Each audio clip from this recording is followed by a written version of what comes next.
xaaladda guud ee degmada Xudur ee gobolka Bakool kadib markii al-shabaab lagu sheegay inay ka gudoomiyeen degmadaasi dhan waliba.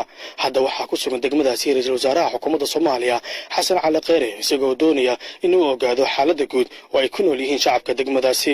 Senator Xuseen Sheekh Maxamuud oo tilmaamay degmada Xudur xabsi hawada sare u furan kaliya isla markaana marka la gelinayo raashinka quutul daruuriga ay ka hayaan ciidamo fara badan kuwa uu ka badbaadinaya al-shabaab inay gubaan. Wuxuu intaa ku daray hadalkiisa in xukuumadda Soomaaliya laga doonayo inay isku furto gobolka Bakool degmooyinkiisa oo dhan.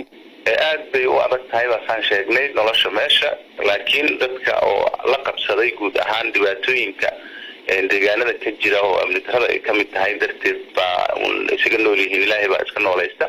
laakiin waxay sameeyaan tusaale ahaan magaalada Xudur bishiiba mar ayaa waxaa dhanka mataqaanaa qurac joome ee Hiiraan ayaa kolanyo ganacsatada ay soo rarteen ciidamo inta wadooyinka lagu daadiyo bishiiba hal mar ay kolanyo timaadaa sidaas ayaa magaalada lagu joogaa. magaalada waajid oo kalena maba jirtaba maba yimaadaan wax un diyaarad lagu geeyay ma ahaan gaari dameerkii galana waa la dilaa oo nimankii nabadiidka ayaa dila. marka Xudurna saasay ku nooshahay jidadka isma furna mataqaana degmooyinka xurta naftooda ariir nololeed oo badan ayaa ka jira.